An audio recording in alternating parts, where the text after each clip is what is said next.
Leit jingthoh ka seng HANM, ya E E PWD halor Surok bypass barim, ya laiehnoh la tylli snem. Ke HANM West Jangthoh Hills District hapok ka jingelam President ka seng usamla wan kishwa maulong ringkat bagi dikhan ka seng kila leit banyak kendu but jingthoh Executive Engineer PWD South Division ha ka bedai but Surok bypass barim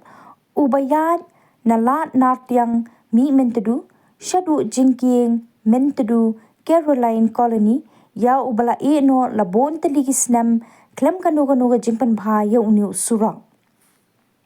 Na kaliang kaseng kala dawa jur badai ban shnano ya uni namar lemba uni Surok kan wan ra jingpan sung pat jingmen toy ya ki pat ba jong kathan pat kan ya rap ru man penduna ya ka jingkhap nya ka sor jowai ha ka jingdheng kali. Na kaliang E jong ka PWD ulah kular basyan ansdang no man penshna ya uni Surok tang hadin kendiat banai banwan. Na kaliang ka seng ka kermen bakin shimkia halor kani bat ka kami lentiru basyan ka sorkar kan sa pentreno ya kani.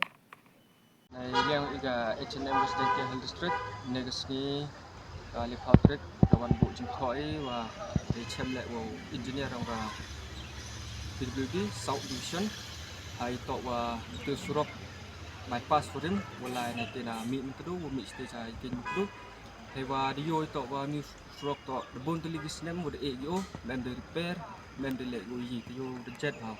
te hadin wa de chemi wo engineer wa ni ga office yang ki to kular ki to wa sedang operasional ni Surok wa de pokre gi kot isla wa lagi ni banai kong go ar sedang no ki pokre wa ngai ile langba ni Surok mirap ko chibon ya kucing yang ginong chong pensuk ko iki wa kam chu le yo irap hangat jajan wa langba ni Surok irap ko penduna iga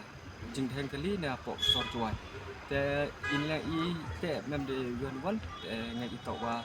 yang ki chim kia gini wa ngai yulti le wa hagini gi banai go mi wa yo sedang no iga pore